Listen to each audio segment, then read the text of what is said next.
After about a year, I had to branch out on my own, and I started working the Rockwell Gardens projects, and there was a priest from Precious Blood Church, which was the next one over, and he would walk with me once or twice a week. And we would walk through all the buildings, and in the housing projects, each building was controlled by a gang, and then gangs would have a cluster of buildings, and we'd walk through each of the buildings, make contact with gang members, and then we'd cross gang territories, and we would be seen. One day, I showed up and nobody could walk with me, so I had to walk by myself, and we knew there was some trouble. There was a couple of buildings that there was some tension by, and so I had to go there by myself. And as I walked and I got to the one building, it was at 2501 West Monroe on the west side. There was a lot of tension. Guys were running around, guys were carrying guns, people who would tolerate me didn't want to see me. And I could feel the tension and the danger. And it was back before there was cell phones, so there was no way I could contact Brother Bill. And so I had to be there by myself. And as I was standing there, I realized that if I leave now, I will never come back. Because this is what I was supposed to do. I was supposed to be where gang trouble and when there's troubles.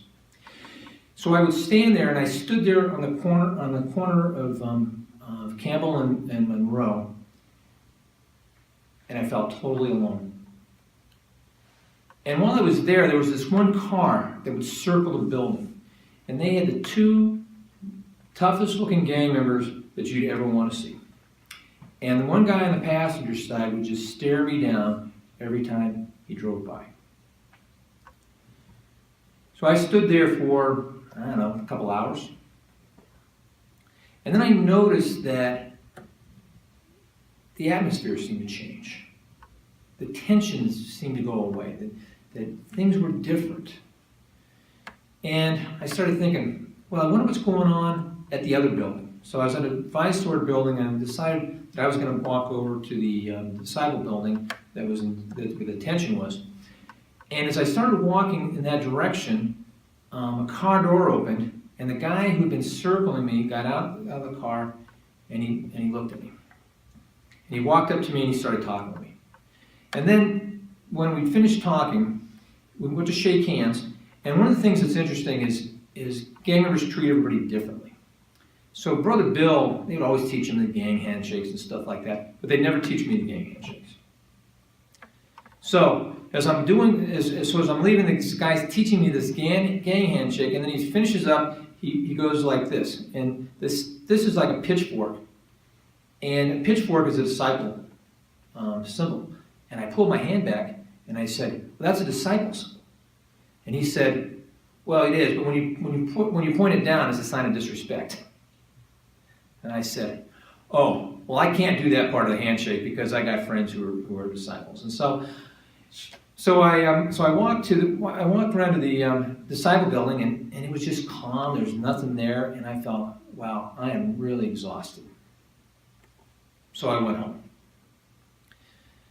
The next day, since the tension was there, I had to go back, and I had to go back by myself. And for whatever reason, I could not get a hold of Brother Bill. And so I parked my car over Precious Blood. I walked through the neighborhood. I got to the point where I was the night before. And when I was there, 3 different gang members came up to me and said, "Brother Jim, I do a lot of bad things, but every night I pray to God that I will be forgiven." And then I prayed with him. And after I finished praying with him, one of the guys came up to me and said, "The tension that we had, or the problem that we had last night, has gone from the Rockwell Gardens projects over to the Henry Horner projects." And so he was basically telling me, if you wanted the trouble's over there now, and that's where you should go. So I went back over to St. Malachy's, and as soon as I walked into St. Malachy's, in walked Brother Bill, and I started telling him about the story.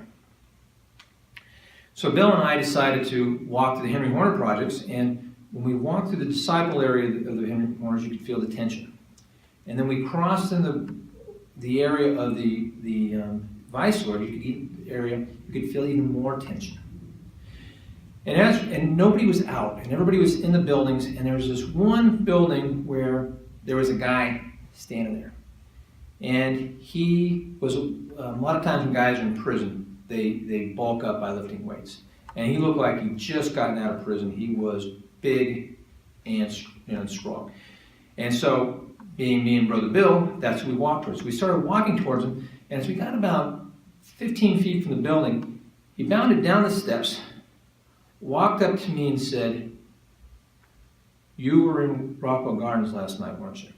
And I said, "Yes, I was." He shook my hand, and he did that gang handshake, which Brother Bill didn't know.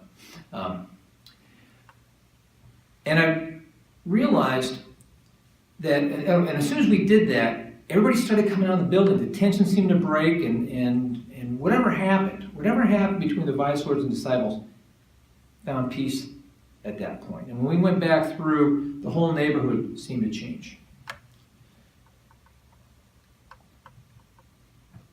It was my moment of truth. And from that, grace came. And I found that scripture, that love casts out fear, that God is love, that has been the essence of my spirituality, of how I deal with gang members and what I've been doing for 30 years. Brother Jim, here's the point to me, is that you are putting yourself on the line, like Christ, who will minister to these people. You're putting yourself on the line. That's your ministry. And when I talk to you, I can hear the peace inside of yourself. That trust in God is I don't want to make it more than what it is. I want to learn more about it.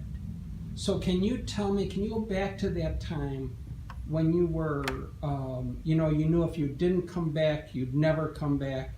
And do you keep getting challenged interiorly about that? Or is it okay?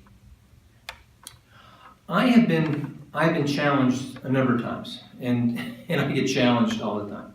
Now, for me, what I found was that when I became afraid, that I was supposed to love. And when I would love, then grace would happen. What I'm saying to you that is, if you followed my spirituality, you would go in the world and you would love. You would love your coworkers, even the ones who are hard to work with.